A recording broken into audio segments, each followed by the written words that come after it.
Welcome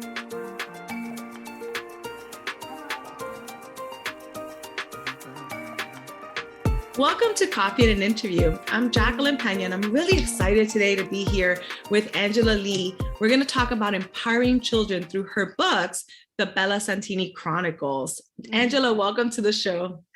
Thank you, Jacqueline. I love how you say that. You just make it so fluid, Bella Santini. Yeah, Chronicles. I mean, the title alone is very interesting. I want to learn more about the books, where you came up with the title. What are these books about? Why is it Chronicles? And how do they empower children? So I'm going to just turn it over to you. Let you tell us.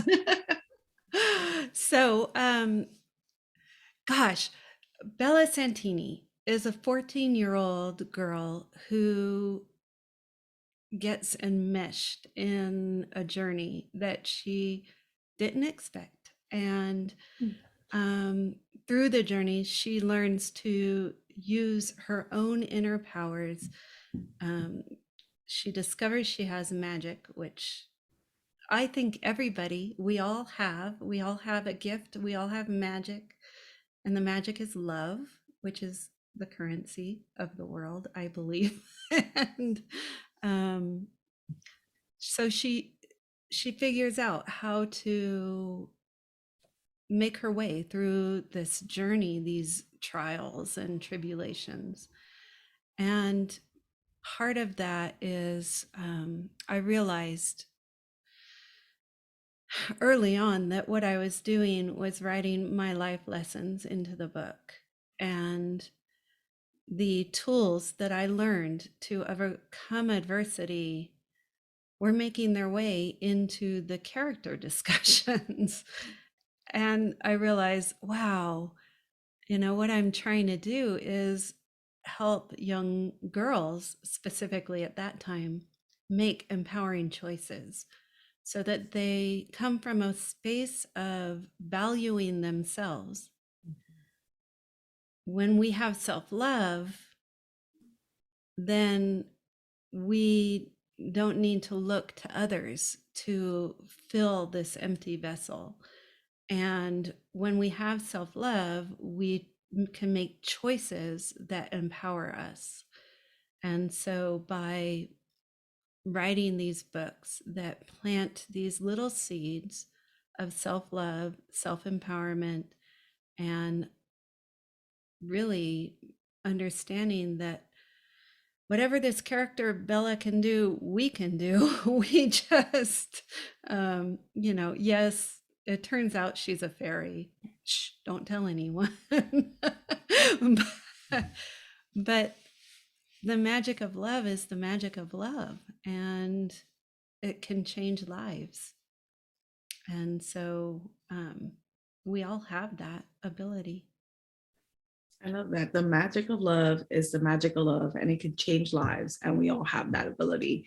And this idea that love is like the ultimate life currency is another one. And people are going to say, "Oh, mushiness, love," but it's greater than that. Do you want to talk a little bit about this philosophy, this perspective?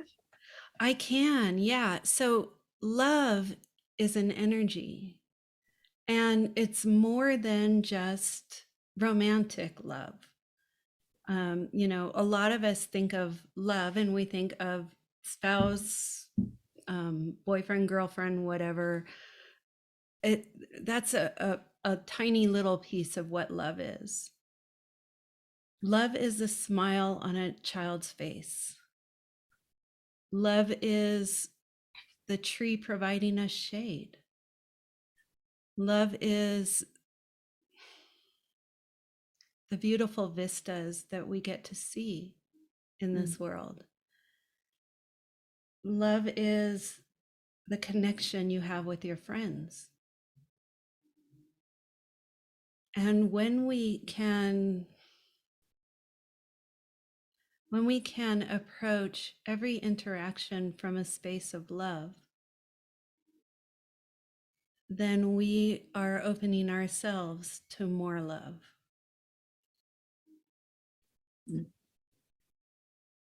And you mentioned self-love earlier. And this idea of, if you have self-love, You don't have to rely on others to fill those empty vessels. And then bringing this back to empowerment and empowerment of children. Can you make that connection for us? Mm. Um, we talked a little bit before this, and you talked about young girls getting pregnant, Mhm. and I'm going to use that for this discussion because it's such it's a powerful example. So, a 13-year-old girl approached by an 18-year-old guy who tells her how beautiful she is and how wonderful she is. And she hasn't heard this in her life before. Mm. And so she's drawn to this because it fills up this empty space within her. When a 13-year-old girl loves herself, she doesn't have that empty space. She is filled with her own love of herself. And so she's not drawn into this situation looking for someone else to fill the space. And that's why it's so important for us as parents to really allow our children to be who they are. That is a form of love. Mhm. To quit trying to change them into who we want them to be. Let them be who they are. And to lift them up and Mm. see the greatness in who they are. We may not understand and we may not see what they see. Each new generation is bringing new things into this world. And, who would have known about crypto 20 years ago? It wasn't a thing. And now it's becoming this huge thing in our world that was brought in by the Gen X generation. And this new generation is going to bring something else, something new that we don't understand, we can't see. When we let them be who they are, then we're giving them the empowerment to bring in whatever they're supposed to bring in to this world. Every one of us has a gift. And when we let our children bring their gifts, they're going to change this world and they're going to make it beyond beautiful, beyond what we know now. And Mm. we, as parents, it's really our job to see them in their greatness. Yeah. And to show them their greatness. You gave some great examples. Let them know, lift them up, Yeah. because they might not know and they might not hear it from you. And if someone else says it and starts filling in that void. Jacqueline, that is so powerful. If we as parents do not tell our kids how wonderful they are, Mhm. they're going to hear it from someone else, someone who doesn't have the same love for them that we have. And so it's really important. And parents, I want you to know you weren't taught this and you didn't know. Maybe you shut your child down at one point in time. Don't beat yourself up about it because you didn't know. This was the paradigm. This was the way we were raised to tell kids, Mhm. you need to do this. You need to follow me. You need to, I'm a doctor. You should be a doctor. Everybody in our family's doctors. But what if that kid is made to be an artist? What if that kid is made to write books that inspire millions? What if that kid is made to be a farmer? It's everything is a contribution. And so we need to let our kids choose their thing. That's a beautiful way of putting it. And we started this conversation about empowering children through the Bella Santini Chronicles. and then navigate it into some of these key concepts about love as currency, self-love. There's sometimes a need to fill in this void of love, and ways that we can ensure that our children know they're loved and that we can lift them up so they don't have that void. And this is a very powerful conversation and journey. And it started with us talking about the Bella Santini Chronicles. And I'm curious to know, why did you write them, and how do they connect to this conversation on self-love and empowering children? And we did talk about the magic of love and love as a currency in terms of the Bella Santini Chronicles, but that, where did that come from? This idea for the chronicles, and how you're using it, and how are you planning on using those chronicles moving forward? That's So such it's a long a loaded question, but question. I know it's kind of like 3 or 4 questions in one. It's just that this conversation is really enlightening, and I'm an adult. I'm not a child, and I'm already seeing areas where I could do better with myself, but how I could do better with children. And then I'm thinking about the books that you wrote and the ones that you're currently writing, and just how this all comes together. So yeah, it's like 4 questions in one. Okay, I'll dive in. So, um, my life has been filled with adversity. And, I had an alcoholic dad. He could best be called a raging alcoholic. And for the first 10 years of my life, I was emotional, physically, and sexually abused. And my subconscious shut all that down. I had no memories of my childhood, really, just like little short memories of good things that stayed. And none of that matters, except the lessons I learned. Because the lessons I learned was that I didn't matter. I had no value.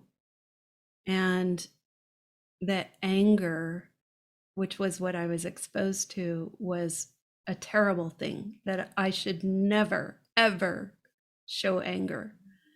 And I learned to judge anyone who showed anger.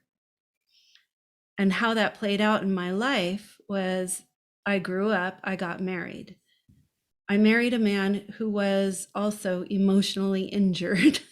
And his in his family, whoever yelled loudest won. And so that was his comfort zone. Being in conflict was his comfort zone. Anger was his comfort zone. So if you can imagine the toxicity of this marriage, of someone who cannot take being yelled at, who definitely judges anyone in anger, and put that with someone who uses those two as tools, it was not a good marriage. But I stayed for 32 years because I knew that if I left, that would hurt him. And I could not be responsible for hurting someone. What I didn't realize was that by not valuing myself enough to choose my needs, by putting his needs first, I was hurting both of us. And so that realization came to me after a wildfire destroyed our home. And we went from being a nice, comfortable family to homeless with nothing, just the clothes we walked out with. And sure, we had insurance, and it took a year for insurance to start paying us. So for the first few months, I was homeless, and I had resources, unlike many of the homeless, but it's still having your life turned upside down, the rug pulled out from under you. And what happened in that was that I ended up in a dark night of the soul, a depression where I questioned the meaning of everything. And I questioned Why am I choosing his needs before mine? Mhm. Because if I stay in this marriage, I'm going to die. And I had to make the hardest decision of my life, which was to leave that marriage. And I did it. It was the bravest and hardest thing I've ever done. And also, it gave me the space to understand the emotional dynamics that were involved in all of this. And soon after I left, I was writing this little fairy tale for my friends. I I knew a 6-year-old girl and I wanted to entertain her, so I started writing a fairy tale. But it kept growing, and I understood at some point that, hey, these characters, some of them are an allegory for what happened in my life, for what, so, in book 2, there are wraiths that suck the life out of you. And that was an allegory for my life experience. But the conversations, um, in one chapter, one of the character tells the main character that you will be told that you're not enough. You will be told that you have to follow this person the way this person does this in order to be a success. And they're wrong. You have all the magic you need within. And it's that kind of empowerment that plants a seed in the children's mind that hopefully will blossom, and they will come to understand that all of that is meant for them, for every child who reads these books. Any of the empowerment, any of the lessons are there for them so that they can have the best life. Very, very powerful, because it was such a difficult journey Mhm. to get to the place where you're at now, where you can write these fairy tales, these chronicles for children to empower them. And I know we were talking about how children aren't the ones who buy the books, it's the parents. It's And the so, parents. yeah, so creating tools for the parents to be able to empower their children through the chronicles and other things that they could do with the books. I think it's a difficult journey, and allow you at some point the space to empower yourself and then to empower others through these stories. Yeah, and in each book is a letter from the Queen of the Fairies, Queen Tatiana, to parents. And it's helping them understand the perspective of the Fae, basically, the fairies, um, which is a perspective of love.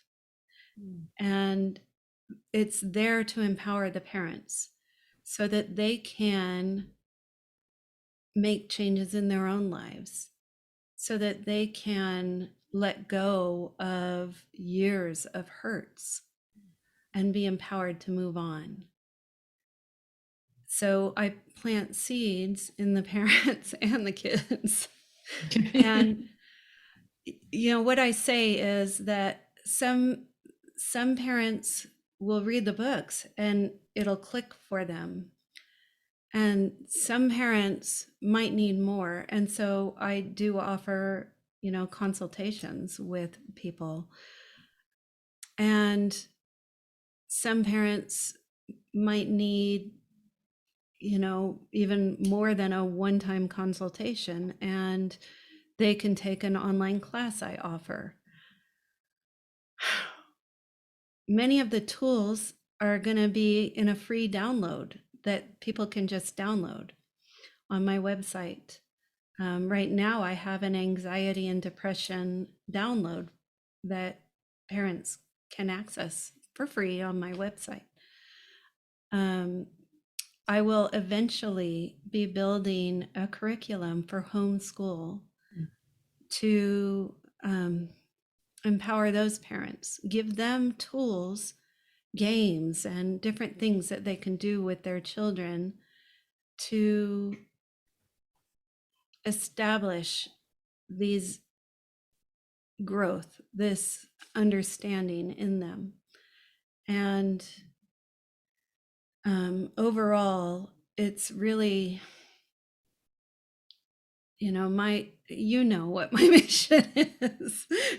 My mission is to empower children, to empower their parents, to empower their children, and to um, open an understanding and a deeper connection between parents and their children.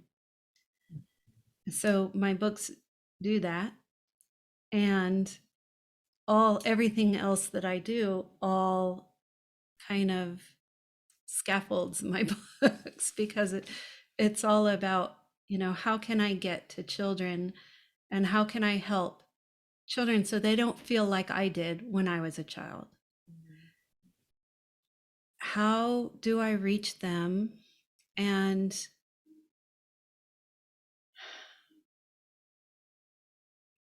really, it's not about me. Everything I do is for children, whether it be the inner child in the adult or an actual child. And that's very powerful work. And we talked a lot about that mission and how your experience helped you find that mission and go on this journey with the Chronicles and the work you're now doing to support parents or caregivers Yeah. with tools to help kids. And for our listeners, just an FYI, that the link to the download, the link to the 2 books that are available on Amazon, all that is there for you in the resources section of the episode description. So you could just click on that and get to that resource, or copy and paste the link into a web browser, depending on the platform you're using to listen to the episode. So we'll have those resources there for you. Angela, we're getting closer to the end of the interview. We've talked about so many key things. It's interesting because a lot of the episodes on the podcast, we talk about inspiring ourselves, each other, adults, and we don't talk enough about empowering our children so that they can navigate life a little bit easier than we did. Do you have any other words of advice, strategies, tips, or anything else you want to share with us about empowering the children in our lives? Yeah. One of the most powerful tools that I find is the ability to be neutral to feelings. Mm. And there's a whole story behind that, but there is a tool for that.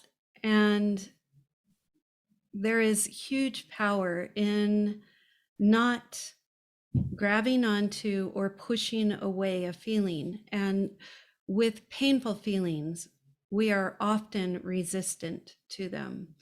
But feelings are an energy and they have magnetism. And so when we react to a feeling by either grabbing it or pushing it away, then it magnetizes to us and stays with us. And it's like this load in our backpack that we carry around.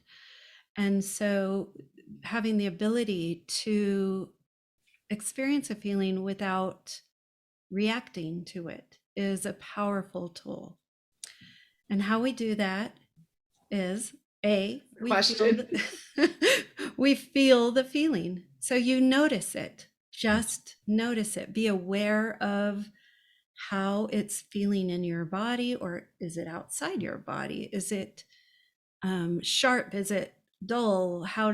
Just pay attention to it, notice it. And then acknowledge the feeling. And that could be as easy as naming it. Oh, I'm feeling sad, mad, frustrated, angry, whatever. Just name it. And then this is the key: allow the feeling. This is not about accepting the circumstances. Mm. This is only about allowing yourself to feel what you're feeling. It's a part of you. And accepting it's okay for me to feel this way. So you give yourself permission to feel, and that lets the energy flow, and it will not magnetize to you. Mm. When you say magnetize, I think this is a great tip. It's very difficult because we want to push it away, hide away, run It's, away, close the door, don't see that person. How I can say we it, avoid? yeah, I say it's the easiest because it's 3 steps. It's easy, but it's the hardest thing Mhm. also. Yeah. But Yeah. there's freedom when you allow yourself to feel. Mm. I don't think we're taught that No. usually in most of our families and how we're brought up. And so I know I haven't intentionally taught that to any of the children in my life. And so it's an interesting approach. If Um, you think about okay. it, how many times were you told, don't cry? Yeah. And the intent behind the parent is maybe they're stressed and they can't deal with it, or maybe they just don't want to see you sad. Mhm. It doesn't matter what their intent was. The message is don't feel your feeling. And I know I said that to my son. And, probably most of the parents in here have said some statement to try and cause their child to not feel what they're feeling at some point in time. Mm. We weren't taught this. We weren't. And it's okay. But if we can choose now to allow our children to experience their feelings without shutting them down. Now, when our kid is in a tantrum and we're in the grocery store or in the restaurant, it's okay for us to say, hey, I understand you have big feelings right now, but we need to take this outside. I Mm. need you to contain until we get outside. And we can set boundaries and we can set limits as long as we allow them to experience the feeling within a Mm. reasonable amount of time. Yeah. That makes sense. And articulating them, communicating those boundaries, communicating the plan. Boundaries, that's a whole nother conversation. It's really important that we as parents establish boundaries and show our kids Mhm. the importance of boundaries, because our kids need to know they can establish boundaries. And even this is hard for parents, they can establish boundaries with us. Mhm.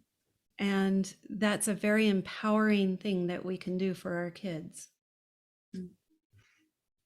So we talked about a couple of great tools and using the books to empower children, but we talked about lifting them up, showing them how to have self-love so that others are not filling in that emptiness, that bucket. Mhm. We've talked about the ability to be neutral to feelings and the process for that and how empowering that is. And now we are talking about boundaries, setting boundaries and the empowerment behind that as well. Lots of great tools that we can start the conversation through the books, but you're also providing us a lot of strategies and tools that we can use again with the children in our lives, whether Mhm. they're students or our own children or godchildren or cousins or nieces or Yeah. nephews. And we don't have time for me to go into boundaries on this podcast, unfortunately. But I can say my inability to set boundaries led me into the marriage that I was Mm. in. And so it's self-love and the ability to set boundaries are two of the most important tools we can give our children. Thank you for that. That was a great way to start closing our interview and focusing on these two tools we could give our children: self-love and the ability to create and stick to boundaries as well. Do you have any final words to share with us, or any closing remarks for this very interesting and empowering interview that I know we started with empowering children, but this advice is for all of us at any age. You've provided us tools to work. I'm thinking about my own personal situations currently, and you're giving me a lot of tools to work through some of those relationships, through some of those challenges with an alcoholic parent as well, and other things in life and my profession. Any final words for us as we come to an end? You know, really give yourself grace. Mm, We beat ourselves up so much over mistakes we made, things that we didn't know. The this is new understandings coming into the world. And so we weren't taught any of this stuff. mm, mm. And we followed what we were taught, right? We just did what we knew. And so even even if you feel convicted by some of the things, the understandings that I've brought, breathe and give yourself grace because Mm. you didn't know, but now you do. Yeah. And this will help you learn to continue living a better and better life. This is the Yeah. empowerment part. Yeah. Yeah. And I didn't know any of this stuff when I was in my marriage. So it took a lot of self-introspection, so inner journeys to get to this place. Mhm. I think that's an invitation for all of us to, on our own. Again, we started with empowering children, but we have to empower ourselves, I think, as well, in this process to empower the children in our lives. And it's an invitation for us to take a little time to reflect and to go on that difficult journey of reflection, for us to really be able to think about all the lessons from today, and ways to apply it to our lives, and what we can do next, or what we should do next. And the answers will not come overnight. The reflection is not an overnight process. These are life-changing internal conversations. And Angela, I want to thank you, because we you brought something to us that really, with 2022, will help us just take a little time to think about how we can empower ourselves through some of these strategies, but then how can we empower our children?